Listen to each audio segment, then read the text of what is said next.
কেউ যদি সুবহানাল্লাহ ওয়া বিহামদিহি একবার বলতে পারে তাহলে তার নেকি হবে 7 আকাশ 7 জমিন পরিপূর্ণ নেকি।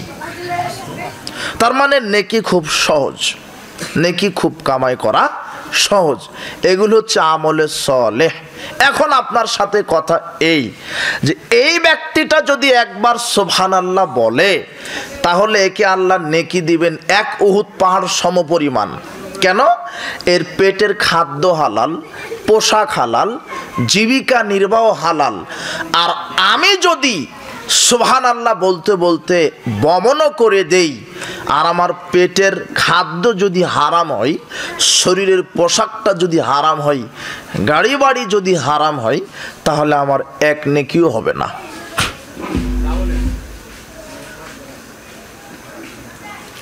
আমার 1 নেকি হওয়ার কোনো সুযোগ নেই। কেন? আমি হারামখোর।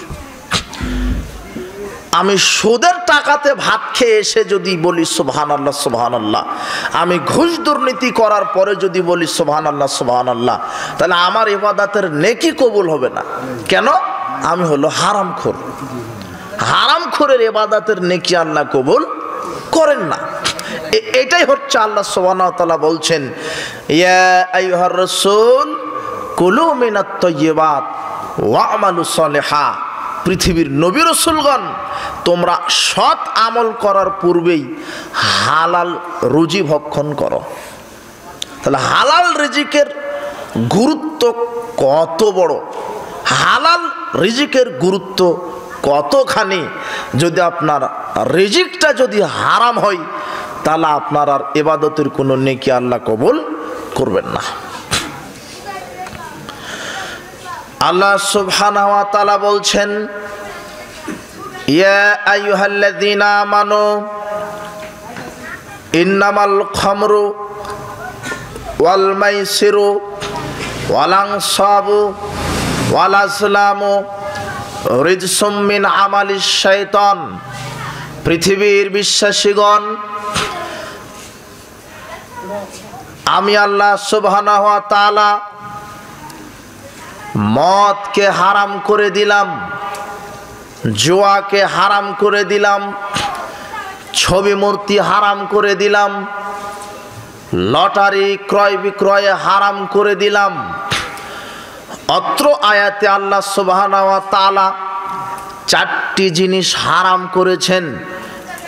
1, মদ হারাম। 2, জুয়া খেলা হারাম। 3, লটারির ব্যবসা ক্রয় বিক্রয় হারাম। 4, ছবি মূর্তি নির্মাণ, ছবি মূর্তিকে শ্রদ্ধা করা হারাম, ছবি মূর্তিকে পূজা করা হারাম। 4টি বিষয়, 4টি জিনিস আল্লাহ নিজে হারাম করলেন। তার 1 নাম্বার আছে মদ। মদ নির্ধারিত কোনো বস্তুর নাম নয়। যেই জিনিসটা বেশি খেলে বিবেকের ক্ষতি হয় তার অল্প খাওয়াটাই মদ। সেটা বিড়ি, সেটা সিগারেট, সেটা ইয়াবা, সেটা গুল, সেটা ফেনসিডিল, যেই হোক, যা বেশি খেলে বিবেকের ক্ষতি হচ্ছে তার একটা কণা সেবন করাও হারাম। আল্লাহ সুবহানাহু ওয়া তাআলা মদকে হারাম করে দিয়েছেন। আপনি পুরো সমাজ তদন্ত করেন, প্রায় মদখোর। আপনি পুরো সমাজটা তদন্ত করেন, প্রায় হারামখোর, প্রায় বিড়িখোর, সিগারেটখোর, ইয়াবাখোর, গুলখোর, ফেনসিডিলখোর, জর্দাখোর, প্রায়। আপনি তদন্ত করেন। ছাত্র সিগারেট খায়, শিক্ষক সিগারেট খায়, নেতা সিগারেট খায়, আপনার বাপ সিগারেট খায়, ছেলে সিগারেট খায়। সিগারেট হারাম। সিগারেট একটা অরুচিকর খাবার। সিগারেট তৈরি হয়, ওটা হচ্ছে মদ। ওটা আপনি পুড়িয়ে খান। যারা জর্দা খাচ্ছেন তারা চিবিয়ে খাচ্ছেন, অথচ দুটাই তামাক পাতা থেকে তৈরি। সিগারেট, ইয়াবা, গুল, জর্দা, ফেনসিডিল এগুলি হারাম। আল্লাহ সুবহানাহু ওয়া তাআলা এগুলি হারাম করেছেন। এক মুরব্বী বলছে সিগারেটের কথা তো আল্লাহ কোরআন মাজিদে বলেননি। জর্দা যে হারাম এ কথা তো কোরআনে জর্দার কথা লেখা নেই। তো আল্লাহ সুবহানাহু ওয়া তাআলা যদি মদের কথাই কোরআনে লিখতেন তাহলে মদের নাম দিয়েই তো কোরআন 90 পারা হয়ে যেত। আরো কিয়ামত পর্যন্ত কত মদ মানুষ আবিষ্কার করবে। রাসূল সাল্লাল্লাহু আলাইহি ওয়াসাল্লাম বলছেন, ইশরাবান্না নাসামিন উম্মাতিল খামার ইউসাম্মুনা বিগাইরি ইসমিহা, আমার উম্মতেরা মদ পান করবে আর তাদের নাম দিবে ভিন্ন। সেটাই তো আজকে বিড়ি সিগারেট নাম দিয়েছে, অথচ সেটা মদ। মদ খাচ্ছে নাম দিয়েছে সিগারেট, অথচ সেটা মদ। ওর ভিতরে মাদকতা রয়েছে। আল্লাহ সুবহানাহু ওয়া তাআলা বলছেন আমি মদ হারাম করে দিলাম। রাসূল সাল্লাল্লাহু আলাইহি ওয়াসাল্লাম বলছেন মাসকারা কাসিরু ফাকালিলু হারাম, যে জিনিসটা বেশি খেলে বিবেকের ক্ষতি হয় তার কম খাওয়াটাও হারাম। তার মানে আপনি যে জর্দা খাচ্ছেন 2-1 গ্রাম 5 গ্রাম, আপনাকে একসাথে 100 গ্রাম জর্দা খাইয়ে দিলে আপনার বিবেক কাজ করবে না। যেটা বেশি খেলে 100 গ্রাম খাওয়ার কারণে জর্দা এই বিবেক পাগলামি শুরু করে দিল, তার মানে তার একটা দানা খাওয়াটাও কি হারাম। যেটা বেশি খেলে বিবেকের ক্ষতি হয় তার কম খাওয়াটা মুহাম্মদ সাল্লাল্লাহু আলাইহি ওয়াসাল্লাম হারাম করেছেন। তার মানে জর্দা হারাম, সিগারেট বিড়ি ইয়াবা এগুলি হারাম। যেটা বেশি খেলে বিবেকের ক্ষতি হচ্ছে তার কম খাওয়াটা হারাম। আব্দুল্লাহ বিন আব্বাস রাদিয়াল্লাহু আনহু বলেন রাসূল সাল্লাল্লাহু আলাইহি ওয়াসাল্লাম বলেছেন ইন্নাল্লাহা ইযা হারামা আলা কওমিন আকলা শাই, আল্লাহ সুবহানাহু ওয়া তাআলা যখন কোনো জিনিস কোনো কওমের জন্য খাওয়া হারাম করেন, ফাহাররামা আলাইহিম সামানাহু, তার ব্যবসাকেও হারাম করেন। যেই জিনিসটা খাওয়া হারাম তার ব্যবসা কি হারাম। তার মানে গুল, আলাপাতা, জর্দা, বিড়ি, সিগারেটের ব্যবসা হারাম। আপনার সাটিয়াতি বাজারে দেখেন, সব বাজারে সিগারেট বিক্রি হয়। আমার কথা মনে হয় আমি বোঝাতে পারলাম না। সিগারেট 1 টাকা দিয়ে বিক্রি করে ওই টাকা দিয়ে মাছ কিনে ভাত খেয়ে যদি মসজিদে আসেন ফজরের সালাত আদায় করতে, তাহলে ওই সালাত আর কবুল হবে না। সিগারেট বিক্রি হারাম, জর্দা বিক্রি হারাম, আলাপাতা গুল বিক্রি করা হারাম। রাসূল সাল্লাল্লাহু আলাইহি ওয়াসাল্লাম বলছে যেই জিনিসটা আল্লাহ খাওয়া হারাম করেন তার ব্যবসা করা কি হারাম। কাজেই বিড়ি সিগারেটের ব্যবসা হারাম, এর মূল্য হারাম। দেখেন সমাজে প্রায় হারামখোর, দোয়া কি করে কবুল হবে? সিগারেট খেয়ে মসজিদে যান আর মসজিদ থেকে বের হয়ে সিগারেট খান, এই তো আপনার ইমানের শক্তি। জর্দা দিয়ে পান খেয়ে আপনি মসজিদের ভিতরে আছেন, জর্দা দিয়ে পান খাচ্ছেন মসজিদের ভিতরে, এই তো আপনার ইমানের শক্তি। অথচ এগুলি হারাম, এগুলি মদ। 4টে জিনিস আল্লাহ হারাম করেছেন, তার এক হচ্ছে মদ, 2 জুয়া। জুয়া নির্ধারিত কোনো খেলার নাম নয়, যেই খেলাতেই টাকার হার জিত আছে সেটাই জুয়া খেলা। ক্রিকেট হোক, ফুটবল হোক, ভলিবল হোক, ছক্কা হোক, লুডু হোক, ক্যারাম হোক, তাস হোক, ছড় হোক, যেই হোক, যেটাতে টাকার হার জিত আছে ওটাই জুয়া খেলা। আর যেটাতে শরীর চর্চা নেই, এই ক্যারাম, ছক্কা, লুডু, তাস এগুলি আরও হারাম। কেন? শরীর চর্চা নেই। তবে ক্রিকেট, ফুটবল, ভলিবল শরীর চর্চার জন্য খেলতে পারেন টাকার হার জিত ছাড়াই। যখন টাকার হার জিত হয়ে যাবে তখন সেটা জুয়া হবে, আর সেটাই হবে হারাম। পরিণাম হবে ভয়াবহ, আপনি বিচার মাঠে ক্ষতিগ্রস্তদের অন্তর্ভুক্ত হবেন। আপনি যে টিভিতে খেলা দেখছেন, ক্রিকেট, ফুটবল, এই যে ঘন্টার পর ঘন্টা ওরা খেলছে হারাম আর আপনি দেখছেন হারাম। ওই টিভির ময়দানে বসে থাকা হারাম। কখন? যখন জুয়া খেলা হচ্ছে, যখন গান বাজনা শ্রবণ করা হচ্ছে। ক্রিকেট, ফুটবল, ভলিবল হারাম। তুমি মুসলিম, তুমি এইভাবে জুয়ার আড্ডাতে বসতে পারো না। টিভিতে ক্রিকেট খেলা, ফুটবল খেলা, ভলিবল খেলা এগুলি দেখা হারাম। কেন? ওটা টাকার বিনিময়ে হয়। আর তুমি ঘন্টার পর ঘন্টা বসে আছো এই জোয়ার আড্ডাতে, অথচ 1 মিনিটে সূরা ইখলাস 3 বার পাঠ করা হয়। কতবার? আমি 3 বার পড়ি, আপনি 6 বার পড়তে পারেন। আমার মুখে জড়তা আছে তাই কারণে বলছি যে আমি 3 বার পাঠ করতে পারি 1 মিনিটে, আপনি 6 বার করতে পারেন। মুহাম্মদ সাল্লাল্লাহু আলাইহি ওয়াসাল্লাম বলছেন কেউ যদি সূরা ইখলাসে 1 বার পাঠ করতে পারে তাহলে তার নেকি হলো 10 পারা কোরআন খতমের সমান। তো 3 বার যদি পড়েন তাহলে 1 কোরআন 30 পারা কোরআন খতমের নেকি। আর আপনি ফুটবল অথবা ক্রিকেট টিভিতে চালিয়ে দিয়ে সকাল থেকে দুপুর পর্যন্ত বসে আছেন। কাজে এগুলি জুয়া খেলা। আপনার ছেলেটা ক্যারামের আড্ডাতে আছে, অথচ আপনি মুসলিম, আপনার ছেলে মুসলিমের ঘরেই জন্ম। আপনার ছেলেটা লুডু ছক্কার আড্ডাতে আছে, জুয়ার আড্ডাতে আছে, মদের আড্ডাতে আছে। কাজেই জুয়া খেলা হারাম। রাসূল সাল্লাল্লাহু আলাইহি ওয়াসাল্লাম বলছেন মাল্লাইবা বিনারদা শির ফাকান্নামা সাবাগা ইয়াদাহু ফিলাহমিল খিনজির ওয়া দামিহি, যে ব্যক্তি জুয়া খেলায় অংশগ্রহণ করে সে তার হাতকে শূকরের গোশতে এবং রক্তে যেন ডুবিয়ে দিল।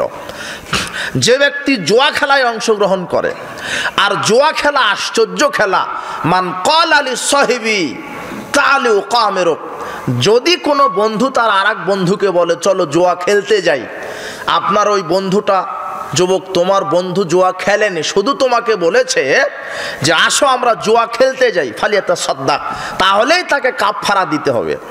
শুধু বলে যে যদি চলো জুয়া খেলতে যাই তাহলেই অপরাধ, খেলেইনি জুয়া। মাল্লাইবা বিনারদা শির ফাকাদা সাল্লাহ রাসূলুহু, রাসূল সাল্লাল্লাহু আলাইহি বলছেন যে ব্যক্তি জুয়া খেলে সে আল্লাহ এবং তার রাসূলের নাফরমানি করলো। কাজেই জুয়া, এই ক্রিকেট, ফুটবল, তাস, ছক্কা, লুডো, আরও যেগুলি জুয়া আছে এখন তো মোবাইলে ফ্রি ফায়ার, পাবজি, তারপরে ক্যাসিনো, কত হাজার রকমের জুয়া, যেগুলি আপনার ছেলে মেয়ে, আপনি নিজেও আসক্ত হয়েছেন, পরিণাম জাহান্নাম হবে, এগুলি হারাম করে দিয়েছেন আল্লাহ। 3 ওয়ালাংসাব, ছবি মূর্তি পূজা হারাম, ছবিকে মূল্যায়ন করা হারাম, মূর্তি পূজা হারাম। মূর্তি পূজা বহু দূরের কথা, মূর্তি যা আপনি তৈরি করছেন, মূর্তি যা আপনি তৈরি করছেন, ইন্নাল্লাহ আশাদ্দু আযাবান ইয়াউমাল কিয়ামাতিল মুসাউবিরুন, বিচারের মাঠে আল্লাহ সবচাইতে কঠিন শাস্তি দিবে ওই লোককে যে ব্যক্তি মূর্তি তৈরি করে। বিচারের মাঠে আল্লাহ সবচাইতে বেশি শাস্তি দিবেন ওই ব্যক্তিকে যে ব্যক্তি মূর্তি তৈরি করে। সবাইকে আল্লাহ শাস্তি দিবেন, তার মধ্যে বড় শাস্তি হবে মূর্তি যারা তৈরি করে, যারা তৈরি করতে বলে এবং যারা পূজা করে। আর যারা তৈরি করতে বলে বা তার তৈরি করার পারমিশন দিচ্ছে, এদেরকে আল্লাহ বিচারের মাঠে লাঠি দিয়ে 5 হাতে পিটাবেন এইভাবে, আর বলবেন আহ ইউ মাখালাক্তম, ভাই আত্মা দে, মোড়ে মোড়ে তৈরি করেছিলি মূর্তি, তোর বাপের মূর্তি, তোর বাপের টাকাতে মোড়ে মোড়ে মোড়ে যে মূর্তি তৈরি করেছিস কি মনে করেছিস তোর বাপের টাকা নাকি? এইভাবেই সব বুখারী মুসলিমের হাদিস, এইভাবে 5 হাতে আল্লাহ নিজেও পিটাবেন আর বলবেন আহ ভাই আত্মা দে, দে আত্মা দে, মা খালাক্তুম, যেটা তৈরি করলি তোর বাপের টাকাতে মূর্তি বানাস। এইভাবে আল্লাহ নিজে পিটাবেন, শেষ পর্যন্ত মূর্তিকেও জাহান্নামে দিবেন, তোমার নেতাকেও জাহান্নামে দিবেন। ওটাই বিচারের মাঠ। সূরা মায়েদা 5 নম্বর সূরা 90 নম্বর আয়াত, আল্লাহ নিজে বলছেন মূর্তি পূজা হারাম। মুসলিম জাতি মূর্তি পূজা করতে পারে না। মানুষের জাহিলিয়াত প্রতিষ্ঠা করতে গিয়ে মোড়ে মোড়ে মূর্তি তৈরি করেছেন। কয়দিন? ফেরাউন 400 বছর ক্ষমতায় ছিল, পানির চুবনি খেতে খেতে মারা গেছে। 400 বছর, গণেন সময় লাগবে আপনার। 1 2 3 4 5 6 7 8 9 10 90 100 150 200 300 350 400 বছর ক্ষমতায় থাকার পরেও চুবনি খেয়েই বিদায় নিয়েছে। আর আপনি 2 দিন ক্ষমতায় থেকে এত পাওয়ার কেন? আরে মোড়ে মোড়ে মূর্তি তৈরি করেছেন, বাপের টাকাতে মূর্তি তৈরি করেন, ওই মূর্তির পিছনে আমারও টাকা আছে, আমি ট্যাক্স দেই। বিচার আপনার হবে বিচারের মাঠে। কেউ যদি মূর্তি না ভাঙে তাহলে ইমাম মাহাদি এসে ভাঙবেন, সেদিন তুমি ঠেকায়ও। আল্লাহ সুবহানাহু ওয়া তাআলা নিজে বলছেন আমি মূর্তি হারাম করি, আসনাম মূর্তি হারাম। তো মুসলিম মূর্তি তৈরি করলে কেন? 4 ওয়াল আসলাম, লটারি হারাম, লটারি ক্রয় বিক্রয় হারাম। লটারি 1 টাকাতে 10 টাকাতে যদি লেগে যায় বাড়ি গাড়ি, অথচ হারাম। রাসূল সাল্লাল্লাহু আলাইহি ওয়াসাল্লাম বলছেন লা ইয়াদখুলুল জান্নাতা আক্কুন, 4 শ্রেণীর মানুষ জান্নাতে যাবে না। 1 পিতামাতার অবাধ্য সন্তান, ওয়া কাম্মারুন 2 যারা জুয়া এবং লটারিতে অংশগ্রহণ করে তারা জান্নাতে যাবে না। 3 ওয়ালা মান্নান, যারা দান করার পরে খোঁটা দেয় তারা জান্নাতে যাবে না। 4 মুদমিনুল খামর, যারা নিয়মিত বিড়ি সিগারেট জর্দা ইয়াবা গুল ফেনচিডিল ভক্ষণ করে তারা জান্নাতে যাবে না। ওমর রাদিয়াল্লাহু আনহু বলছেন, রাসূল আবু দারদা রাদিয়াল্লাহু আনহু বলছেন রাসূল সাল্লাল্লাহু আলাইহি ওয়াসাল্লাম বলেছেন 4 শ্রেণীর মানুষের উপরে জান্নাত হারাম। 1 যারা নিয়মিত মদ পান নিয়মিত নেশাদার দ্রব্য মদ পান করে তাদের উপরে জান্নাত হারাম। 2 যারা জুয়া লটারিতে অংশগ্রহণ করে তাদের জন্য তাদের উপরে জান্নাত হারাম। 3 যারা দান করার পরে খোঁটা দেয় তাদের উপরে জান্নাত হারাম। 4, যারা পিতামাতার অবাধ্য সন্তান তাদের উপরে জান্নাত হারাম। আক্কুন ওয়ালা কাম্মারুন ওয়ালা মান্নান মুদমিনুল খামর, 1, যারা দান করার পরে খোঁটা দেয় তাদের জন্য জান্নাত হারাম। 2, পিতামাতার অবাধ্য সন্তানের উপরে জান্নাত হারাম। 3, জুয়া লটারিতে যারা অংশগ্রহণ করে তাদের উপরে জান্নাত হারাম। 4, পিতামাতার অবাধ্য সন্তানের উপরে জান্নাত হারাম। 4টি জিনিস আল্লাহ অত্র আয়াতে হারাম করে দিয়েছেন। আল্লাহ সুবহানাহু ওয়া তাআলা বলছেন, ইয়া আইয়ুহাল্লাযীনা আমানু লা তাকুলুর রিবা আদআফাম মুদাআফাতান, পৃথিবীর বিশ্বাসীগণ, আমি চক্রবৃদ্ধি হারে সুদ ভক্ষণ করাকে তোমাদের জন্য হারাম করে দিলাম। সুদ ভক্ষণ হারাম, সুদ খাওয়া হারাম। জাবের রাদিয়াল্লাহু আনহু বলছেন, লানা রাসূলুল্লাহ সাল্লাল্লাহু আলাইহি ওয়াসাল্লাম আকিলার রিবা ওয়া মুকিলাহু ওয়া কাতিবাহু ওয়া শাহিদাইহি, সুদ যে দেয়, সুদ যে গ্রহণ করে, সুদের যে লেখক, সুদি ব্যাংকে যে চাকরি করে, এরা সবাই সমান অপরাধী। অপরাধ কি? 1 টাকা সুদের সাথে জড়িত থাকলে তার অপরাধ কি? রাসূল সাল্লাল্লাহু আলাইহি ওয়াসাল্লাম বলছেন, দিরহামু রিবা ইয়াকুলহু রাজুলু আলা আমাম ওয়া হুয়া ইয়ালাম আসাদু মিন সিত্তাতি সালাসিনা জিনিয়াতান। কোনো পুরুষ মানুষ যদি 1 টাকা সুদের সাথে জড়িত থাকে তাহলে নিজের মায়ের সাথে 36 বার জেনা করলে যেই পাপ হয় তার চাইতে বেশি পাপ হয়। কি বললাম আর আপনি কি শুনলেন? সমাজে প্রায় সুদখোর, সবাই এনজিওর কাছে দায়বদ্ধ। আপনি তদন্ত করেন, আপনার এই সাতিয়াটি বাজারে যত ব্যবসায়িক প্রায় ব্যাংক থেকে লোন নিয়ে ব্যবসা শুরু করেছে। দেখেন, আপনি তদন্ত করেন। আপনি ঢাকাতে মোটরসাইকেলের শোরুম দিয়েছেন, জুতার শোরুম দিয়েছেন, বড় 1000 কোটি টাকার আপনার এই ইন্ডাস্ট্রি, সব ব্যাংক থেকে লোন। আমায় একটা পেয়েছি ব্যাংকে চাকরি করে, ব্যাংক থেকে 10 কোটি টাকা লোন দিয়েছে, ঢাকা গুলশানে এখন 10 তলা বাড়ি। জামাই একখান পেয়েছি, অথচ আপনার জামাইয়ের জানাজাই নাই শরীয়তে। যার ঋণ আছে তার জানাজা নাই। মুহাম্মদ সাল্লাল্লাহু আলাইহি সাল্লামের সামনে এক জানাজা আনা হলো, রাসূল বলছেন, হালমিন দাইনিন, এর কি ঋণ আছে? তো হ্যাঁ। তাহলে জানাজা হবে না, সাধারণ মানুষ পড়াও। কোনো পরহেজগার যারা দোয়া জানে এরা জানাজা পড়বে না।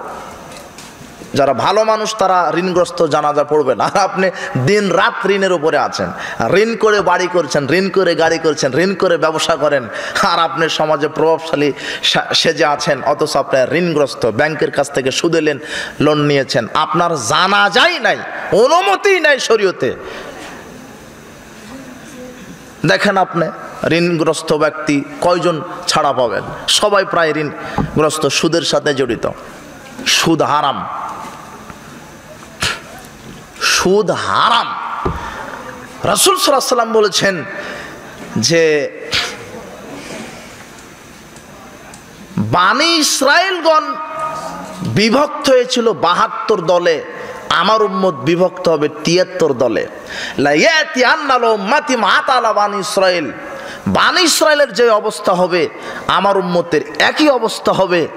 এই কথা বললেন হাত্তাইন কানা মিনহুম মান আতা উম্মাহু আলানিয়া, যদি ইহুদি খ্রিস্টান তাদের মায়ের সাথে জেনা করে থাকে, লা কানা উম্মাতে মায়াসনাউ জালেক, তাহলে মুসলিম উম্মতগণ আছে তারাও মায়ের সাথে জেনা করবে।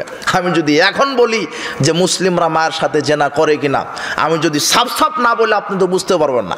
এতদিন শুধু ওয়াজ শুনেন আর চলে যান মাঠ থেকে। এখন আমি বলছি, মুহাম্মদ সাল্লাল্লাহু আলাইহি ওয়াসাল্লাম বলছেন, তিরমিজি 2641 নম্বর হাদিস, ইহুদি খ্রিস্টান তারা যদি মায়ের সাথে জেনা করে তাহলে মুসলমানেরাও মায়ের সাথে জেনা করবে, এ কথা মুহাম্মদ সাল্লাল্লাহু আলাইহি ওয়াসাল্লাম বলছেন। এখন যদি আমি এখানে কথা নিক্ষেপ করে দেই যে মুসলমান যারা তারা কি মায়ের সাথে জেনা করবে, করে, আপনারা সবাই বলবে জি না, প্রশ্নে আসে না, মুসলমানরা মায়ের সাথে জেনা করে না। অথচ যারাই সুদী অর্থনীতির সাথে জড়িত এরাই হলো মায়ের সাথে জেনাকারের মতো পাপী। এখনো বুঝলেন না? এখন একটু বুঝাই। এখন আমার বক্তব্য শোনা বাদ দেন।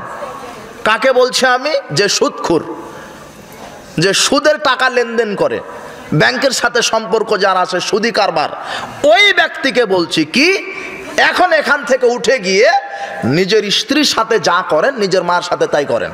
করতে করতে 36 বার যখন মায়ের সাথে জেনা করা হবে, যেই পাপ হবে 1 টাকা সুদের সাথে জড়িত থাকলে তার চাইতে বেশি পাপ হবে। এখনো বুঝতে পারেননি মনে হয়। বুঝবেন কি করে? বুঝলে তো আর সুদ খাওয়া হবে না।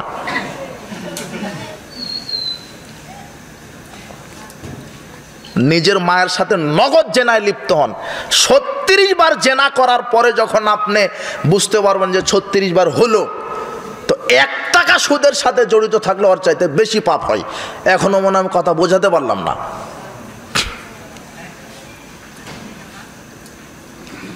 সব হারামখোর সমাজে আপনি তদন্ত করেন, প্রায় হারামখোর, প্রায় ঘরে ঘরে সুদখোর, ঘরে ঘরে ইয়াবাখোর, বিড়িখোর, সিগারেটখোর তো আছেই। ও আবার শিক্ষিত।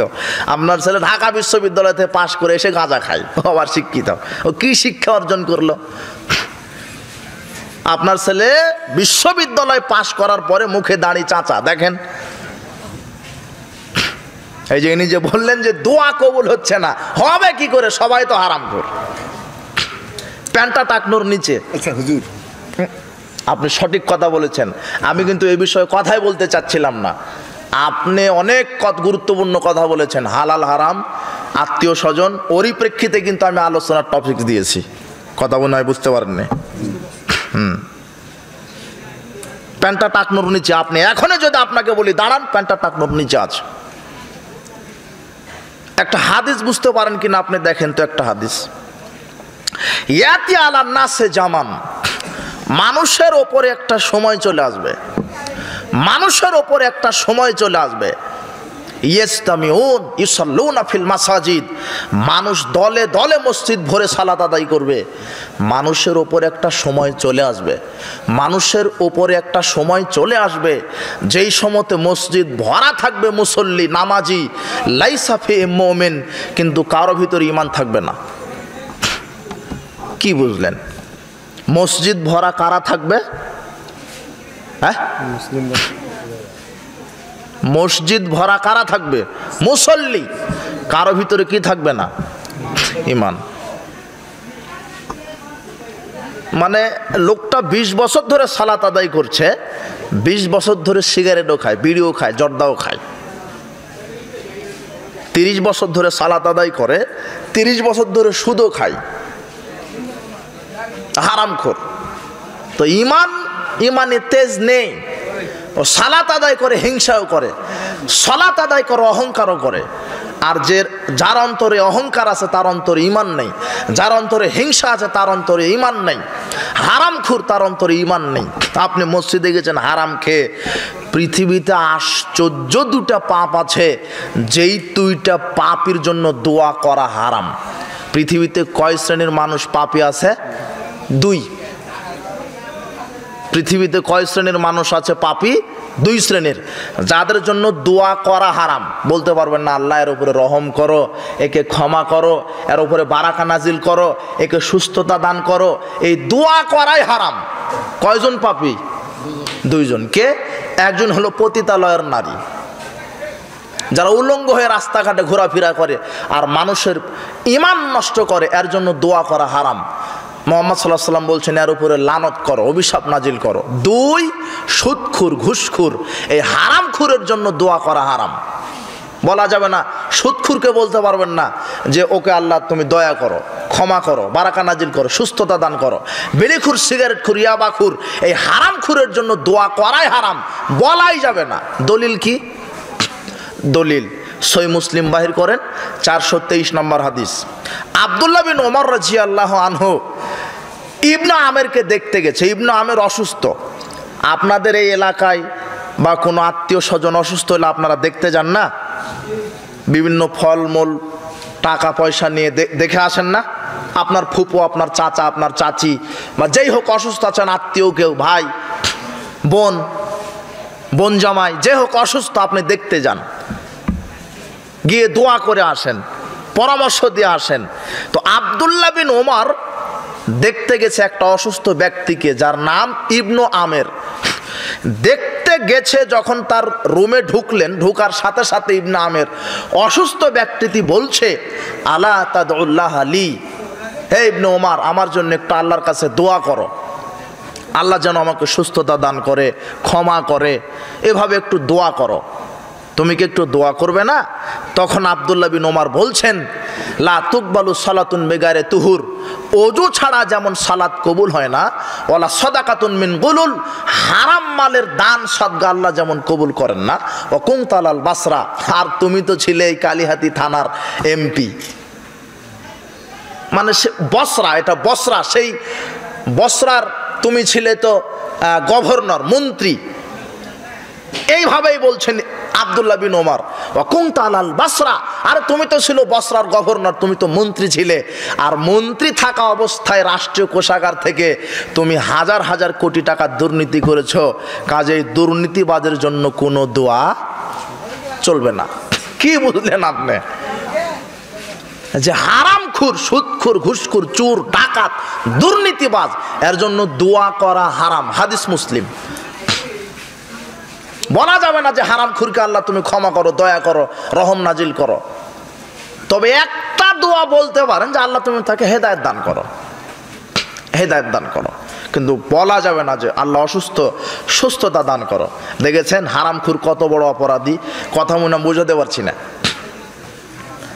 ইমাম আবু দাউদ কিতাবুজ জুহুদ 13 নম্বর হাদিসটা নিয়ে এসেছে। বানি ইসরায়েল জাতির উপরে আল্লাহ গজব দিয়েছিলেন। গজব থেকে বাঁচার জন্য বানি ইসরায়েলরা আশ্রয় নিয়েছিল মসজিদে। কোথায়? মসজিদ।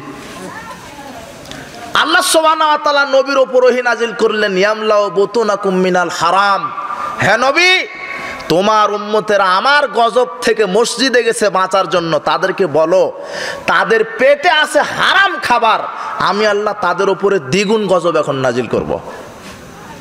মসজিদে এসে কি করবেন? পেটে যদি সুদের, ঘুষের, চুরি করা, দুর্নীতির টাকা থাকে, আপনি তদন্ত করেন, প্রায় সমাজের প্রায় হারামখোর, কোনো না কোনোভাবে হারামখোর। কেউ সুদের সাথে আছে, কেউ দুর্নীতির সাথে আছে, কেউ ডাকাতি, কেউ চুরি, কেউ মদখোর তো আছে। এমন কোনো বাড়ি পাবেন না যেখানে মদখোর নাই।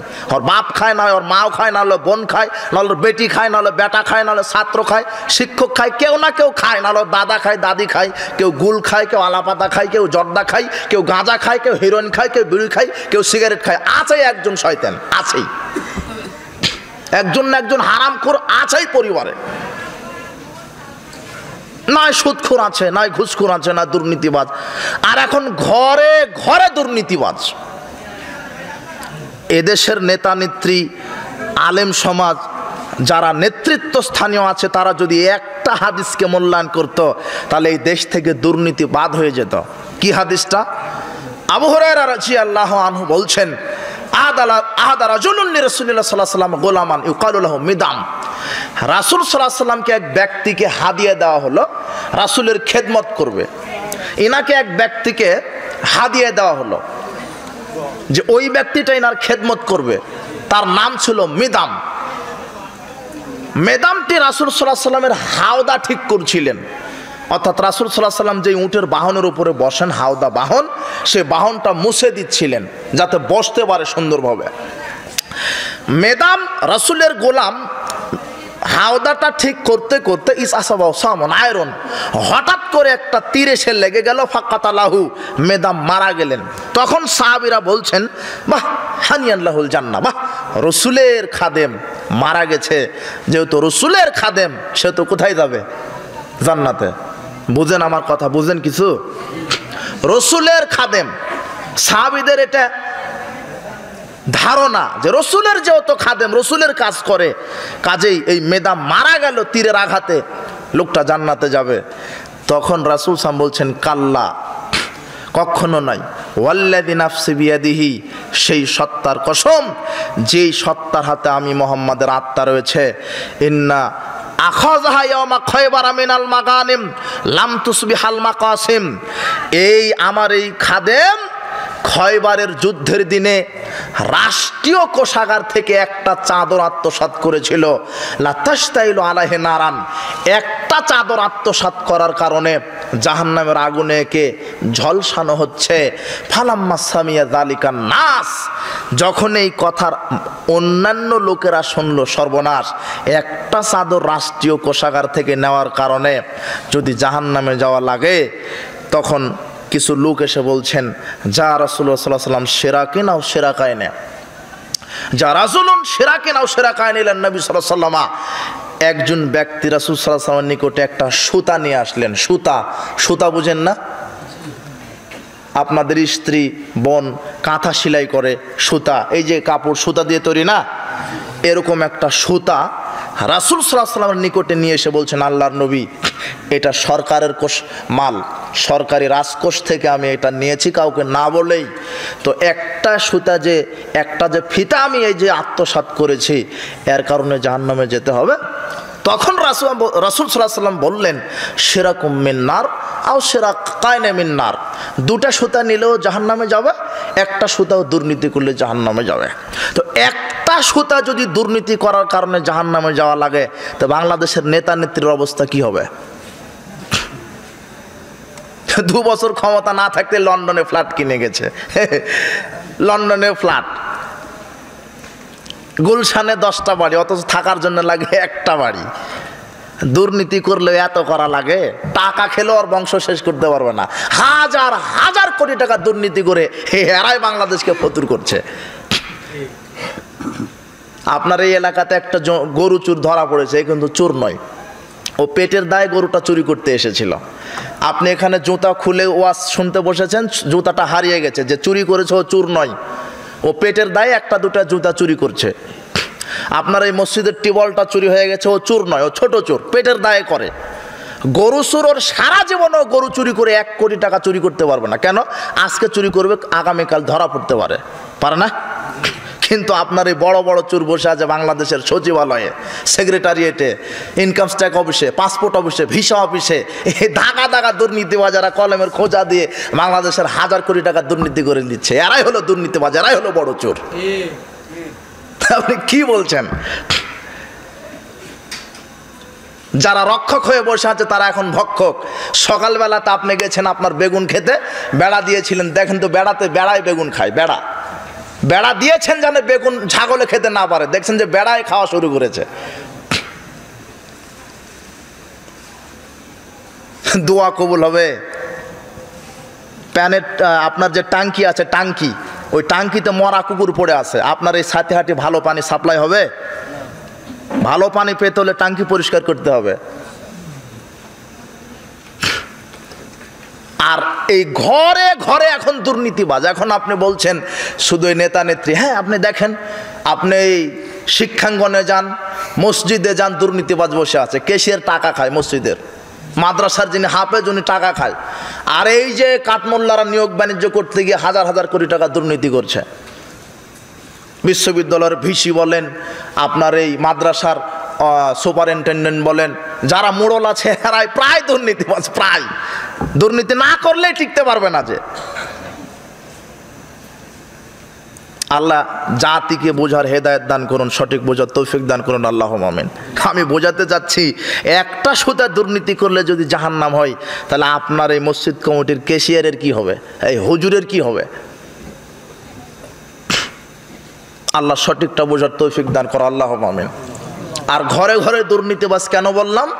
বাপ মারা গেছে 10 বছর হলো, 20 বছর হলো, 30 বছর হলো, আপনার বাপ মারা গেছে, এখনো আপনি আপনার বোনকে আপনার বাপের জমি ভাগ করে দেননি। দেখেন আপনি, শরীয়ত কি এরকম নাকি যে বাপ মারা গেছে, আগে আপনি 20 বছর একাই খাবেন, তারপরে বোনকে ভাগ করে দিবেন, তাও অর্ধেক? এরকম না, আপনার বাপের সম্পত্তিতে যে অধিকার আছে আপনার বোনেরও অধিকার আছে নাকি? আপনি যে আপনার বোনকে জমি বাহির করে দিলেন না, বোনের সম্পদ বিক্রি করে অথবা বোনের সম্পদের উপরে ফসল চাষ করে ওই ফসলের টাকা দিয়ে ভিসা করে হজ করতে গেছেন, হজ কাবা ঘরে আছে, এয়ারপোর্টে আছে, কাবা ঘরে যায়নি। ওখানে গিয়ে গরু খাসি মানত করলেই কেসে ডিগ্রি পাওয়া যাবে, ওখানে গিয়ে পীর সাহেবের বরকত দোয়া নিয়ে আসলেই সন্তান লাভ করা যাবে। এই যে ভ্রান্ত আকীদাগুলি, আপনি মূর্তি যেখানে পূজা হচ্ছে সেখানে 1 টাকা দিতে পারবেন না। গরু খাসি 1 টন 5 টন 10 টন চাল তো বহু দূরের কথা, 50 লক্ষ টাকা অনুদান তো বহু দূরের কথা। যারা মূর্তি পূজা করে সেখানে যদি 1 টাকা দেন তাহলে হিন্দু আর আপনি একই সমান। দলিল কি? দলিল কি? বাইহাকি 7343 নম্বর হাদিস, রাসূল সাল্লাল্লাহু আলাইহি ওয়াসাল্লাম বলছেন, দাখালা রাজুলুন জান্নাতা ফি জুবাবিন, এক ব্যক্তিকে আল্লাহ জান্নাতে দিয়েছেন একটা মাছির কারণে। ওয়া দাখালা রাজুলুন ফিন নারে ফি জুবাবিন, আরেকজন মানুষকে জাহান্নামে দিয়েছেন আল্লাহ মাছির কারণে। দাখালা রাজুলুল জান্নাতা ফি জুবাবিন, এক ব্যক্তি জান্নাতে গেছে একটা মাছির কারণে। ওয়া দাখালা রাজুলুন নারা ফি জুবাবিন, আর এক ব্যক্তি জাহান্নামে গেছে একটা মাছির কারণে। তখন সাহাবারা জিজ্ঞাসা করছেন, কাইফা যাকা, এটা কিভাবে সম্ভব হলো? একটা মাছের কারণে জান্নাত জাহান্নামের ফয়সালা কি করে হতে পারে? তখন রাসূল সাল্লাল্লাহু বলছেন, শোনো, মাররা রাজুলানে মুসলিমান, 2 জন মুসলিম আলা কওমিন, একটা এলাকার পাশ দিয়ে যাচ্ছিল। ইয়াকিফুনা লাহুম সানামিন, ওই এলাকার যারা নেতা ছিল তারা একটা মূর্তি খাড়া করেছে। মূর্তি খাড়া করে বলছেন, ফাকালু লাহুমা কাররিবা লি সানামিনা কুরবানান, এই তোমরা 2 জন এই রাস্তা দিয়ে যেতে পারবে না যতক্ষণ না এই মূর্তিকে কিছু কুরবানি না দিবে, যতক্ষণ না এই মূর্তির সামনে কিছু মানত না করবে, যতক্ষণ না এই মূর্তির সামনে কিছু দান না করবে। তখন একজন বলছে, আমার কাছে তো কিছুই নেই, আমি কি দান করব? তখন বলছে যে ওয়ালাউ কুনতা জুবাবান, যদি মাছিও মানত করো তো করো, মাছিও মানত যদি করো তাহলে যেতে পারবা, তা না হলে যেতে পারবা না। লোকটা দিশে না পেয়ে, আমাকে তো যেতে হবে, এলাকা ছাড়তে হবে, যদি এখানে কিছু মানত না করি, এখানে কিছু কোরবানি না দেই, এখানে যদি কিছু দান না করি তাহলে এরা আমাকে যেতে দিবে না। কাজেই লোকটি একটা মাছি মানত করলেন, লোকটাকে এলাকা থেকে চলে যাওয়ার অনুমতি দেওয়া হলো। দ্বিতীয় মুসলিম ব্যক্তিকে ওই এলাকার নেতারা বলছে, এই তুমি কিছু দাও।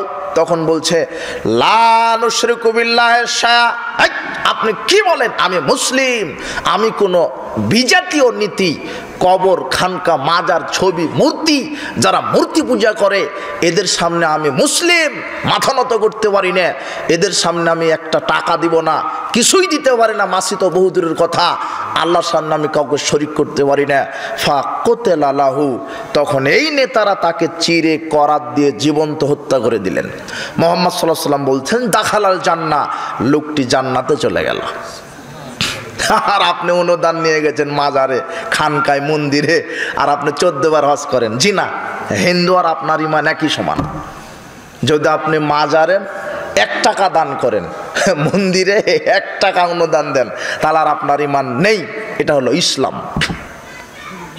হাদিসটা বাইহাকি 7343 নম্বর হাদিস। 14.5 বছর পূর্বে, 1400 বছর পূর্বে মুহাম্মদ সাল্লাল্লাহু আলাইহি ওয়াসাল্লাম এইভাবেই হাদিস বলেছেন। আমি আরবিতে ইবারত করে আপনাকে বুঝিয়ে দিলাম। তার মানে আপনার যে 1000 কোটি টাকা থাকলেই যে মন্দিরে, মাজারে, খানকায় এগুলো তো ওরসে মানত করবেন, পরিণাম কি হবে? জাহান্নাম। তার মানে বিচারের মাঠে আল্লাহ আপনার আয়ও বোঝাবে, বুঝিয়ে নেবে, ব্যয়ও বোঝাতে হবে। টাকা আছে বলে ব্যয় করবেন হবে না। টাকা ব্যয় করবেন কোথায়? আল্লাহ বলে দিয়েছেন, পিতামাতা থেকে দাও, নিকট আত্মীয় থেকে দাও, প্রতিবেশী থেকে দাও, এরপরে অধীনস্থ, অধীনস্থ, অধীনস্থ। হ্যাঁ, তবে বিজাতীয় কেউ যদি অসহায় হয়ে আপনার কাছে ভিক্ষা চাই, দিতে পারেন। যদি হিন্দু আপনার কাছে বলে যে আমি অসহায়, ক্ষুধার্ত, দিতে পারেন। কিন্তু বিজাতীয় কোনো ধর্মকে সহযোগিতা করা যাবে না। আমি মনে হয় কথা বোঝাতে পারলাম না। যদি কোনো বিজাতীয় মানুষ এসে আপনার কাছে তাদের ধর্মের সাহায্য চাই, ধর্মীয় পূজা মণ্ডপের সাহায্য চাই, জি না, তাদের ধর্মের সাথে মুসলিমদের কোনো সম্পর্ক নেই। আল্লাহ বলছেন, ইন্না দীনা ইনদাল্লাহিল ইসলাম, আমার মনোনীত দিন ইসলাম, এটাই হলো মুসলমানদের জীবন বিধান। ওয়া মা ইয়াবতাগি গায়রাল ইসলামে দীনান ফালা ইকবালা মিনহু, যে ব্যক্তি ইসলাম ছাড়া অন্য কোনো জীবন, আদর্শ, নীতি অনুসরণ করবে তার নিকট থেকে আমি আল্লাহ কিছু কবুল করব না। তার মানে আপনার দিন, আপনার জীবন ব্যবস্থা একমাত্র কি? ইসলাম। ইসলাম ছাড়া অন্য দিন, আদর্শে কল্যাণ নেই। এ কথা আল্লাহ বলছেন সূরা ইমরান 85 নম্বর আয়াত। ইন্না দীনা ইনদাল্লাহিল ইসলাম, আল্লাহর নিকটে মনোনীত দিন হলো ইসলাম। কাজেই আপনাকে যে বিচার মাঠে আল্লাহ পাঁচটা জিজ্ঞাসা করছেন তার হচ্ছে আয় এবং ব্যয় থাকছে। আয় হলো 3 নম্বর, ব্যয় হলো 4 নম্বর। কাজেই মুসলিম হওয়ার পরও জাহান্নামে যাবেন যদি আয় ব্যয় ঠিক না থাকে। আমার কথা কি বোঝা যায়? আচ্ছা, 5 নম্বর জিজ্ঞাসা কি? ওয়ামাযা আমেলা ফিমা আলিমা, আপনার বিদ্যা অনুযায়ী কতটুকু আপনি আমল করেছেন, বিদ্যা অনুযায়ী আমল। কাজেই আমি যেটা বোঝাতে চাচ্ছি যে মুসলিম হওয়ার পরেও যারা কৃপণ তাদেরকে জাহান্নামে যেতে হবে। 8 নম্বরে বললাম যে মুসলিম হওয়ার পরেও যারা গীবাত করে, পরনিন্দা করে, মানুষের দৃষ্টিতে আর একজনকে বলে বেড়ায় তাকে অপমান করার জন্য, অমুকে এই করেছে, অমুকে এই ডাকাতি, অমুকে চুরি করে, অমুকে এই, অমুক বেহায়া, অমুকেই। আপনি অযথা চা খাচ্ছেন আর আরেকজনের বদনাম করছেন, এটা হলো গীবাত। এই জন্য আপনার জান্নাত হবে না। মুসলিম হয়েও জাহান্নামে যাওয়ার 9 নম্বর কারণ হচ্ছে যারা সাদা দাড়ি চুলে কালো কলপ দেয়, এদের জন্য জান্নাত হারাম। রাসূল সাল্লাল্লাহু আলাইহি ওয়াসাল্লাম বলছেন ইয়াকুনু ফি আখির জামান ইয়াকযিবুনা ফি সাওয়াদি কাহাসিলিল হামাম, শেষ জামানার কিছু মুরব্বীরা বের হবে যারা তাদের সাদা দাড়িকে ওই কবুতরের বুকের যেই পাখনা কালো কুচকুচে কিসমিসে কুচকুচে যে কালো কুচকুচে যেই রং, এই কালো খেজাব যারা ব্যবহার করবে তাদের দাড়ি তাদের চুলে, লা ইয়ারিহুনা রাইহাতাল জান্নাহ, এরা জান্নাতে তো যাবে না, জান্নাতের সুগন্ধিও পাবে না। যারা সাদা দাড়ি চুলে কালো খেজাব দেয় তাদের জন্য জান্নাত কি? হারাম। আমার কথা কি বুঝতে পারেন? মুসলিম হওয়ার পরও জাহান্নামে চলে যাচ্ছেন আপনি। মুসলিম হওয়ার পরও জাহান্নামে যাবেন যারা 5 ওয়াক্ত সালাত আদায় করেন না। ইয়াতাসাআলুনা আনিল মুজরিমিন মা সালাকাকুম ফি সাকার, বিচার মাঠে আল্লাহ জিজ্ঞাসা করবেন অপরাধীদেরকে যে তোমরা কেন জাহান্নামে আসছো? তখন তারা বলবে লাম নাকু মিনাল মুসাল্লিন, আমরা সালাত আদায় করতাম না, সালাত আদায় করিনি দুনিয়াতে, তাই আজকে জাহান্নামে এসেছি। বর্তমান সমাজে সালাত আদায় যারা করে না এদেরকে পাপী মনে করা হয় না, অথচ আল্লাহ বলছেন অপরাধী। মানে সালাত আদায় না করা পাপের কাজ। বলেন তো কিসের কাজ? পাপের কাজ। সালাত আদায় না করাই পাপের কাজ। আমরা শুধু জানি যে মদ খাওয়া পাপের কাজ, আমরা শুধু জানি যে জেনা করা পাপের কাজ, আমরা শুধু জানি যে চুরি করা পাপের কাজ, আমরা শুধু জানি যে সুদ ঘুষ খাওয়া পাপের কাজ। জি না, সুদ ঘুষ চুরি ডাকাতি এই সব পাপ একদিকে থাকবে আর বেনামাজির একদিকে থাকবে। বেনামাজির পাপের ভার বেশি হবে। বেনামাজি সবচাইতে বেশি খারাপ। এ হলো কুকুর বানর শুয়োর, এদের চাইতে বেশি খারাপ হলো বেনামাজি। কাজেই মুসলিম হওয়ার পরও জাহান্নামে চলে যাচ্ছেন। আর যারা 5 ওয়াক্ত সালাত আদায় করেন এদেরকে মুসলিম বলাও যাবে না, এরা হলো মুশরিক। ইবনে মাজার 1080 নম্বর হাদিসে বলছেন মান তারাকা সালাতা ফাকাদ আশরাকা, যে ব্যক্তি সালাত আদায় করে না হলো মুশরিক। আর বিচারের মাঠে আল্লাহ 3 শ্রেণীর মানুষের জন্য সুপারিশ করবেন না। বিচারের মাঠে আল্লাহ মুহাম্মদ সাল্লাল্লাহু আলাইহি ওয়াসাল্লাম 3 শ্রেণীর মানুষের ব্যাপারে সুপারিশ করবেন না। এক, যারা বিদআত করে। রাসূল সাল্লাল্লাহু আলাইহি ওয়াসাল্লাম বলেছেন একভাবে ইবাদত করতে, আপনি করেন আরেকভাবে। রাসূল সাল্লাল্লাহু আলাইহি ওয়াসাল্লাম বলেছেন একভাবে ইবাদত করতে, আপনি করেন আরেকভাবে। বেদাত মানে নতুন আবিষ্কার, যেটা মুহাম্মদ সাল্লাল্লাহু আলাইহি ওয়াসাল্লাম করেননি, সেটা করাটাই হলো বিদআত। 2, যারা মুশরিক, যারা কবর পূজা খানকা পূজা করে, উসিলা পূজা পীর পূজা করে, যারা তাবিজ ঝুলাই, যারা মানুষের তৈরি করা দিবসকে মূল্যায়ন করে, এরা হলো মুশরিক। ইসলামে মানুষের তৈরি করা কোনো দিবস নাই, বদর দিবস নাই, উহুদ দিবস নাই, মক্কা দিবস নাই, কিছু নাই। পরবর্তীতে এক শ্রেণীর মানুষ এগুলি আবিষ্কার করেছে। কাজেই যারা মুশরিক তাদের উপরে তাদের জন্য সুপারিশ হবে না। 3, বেনামাজি। বেনামাজির জন্য মুহাম্মদ সাল্লাল্লাহু আলাইহি ওয়াসাল্লাম সুপারিশ করবেন না। কাজেই বেনামাজি যারা সালাত আদায় করেন না আজকে তওবা করেন, যে কোনো মূল্যে সালাত আদায় করতেই হবে। মুসলিম হওয়ার পরও জাহান্নামে যাবেন 10টি কারণ বলা হলো। আরও অনেক কারণ আছে, সেটা সময় সাপেক্ষ আলোচনায় জানা যাবে, বুঝতে পারবেন। এখন আপনাদের সামনে যে বিষয়ে কথা বলছি সেটা হলো হালাল হারাম। আল্লাহ সুবহানাহু ওয়া তাআলা বলছেন, ইয়া আইয়ুহান নাস কুলু মিম্মা ফিল আরদি হালালান তাইয়্যিবা, পৃথিবীর মানব মণ্ডলী তোমরা হালাল এবং পবিত্র জিনিস ভক্ষণ করো। ওয়ালা তাত্তাবিউ খুতুওয়াতিশ শাইতান, শয়তানের পদাঙ্ক অনুসরণ করো না।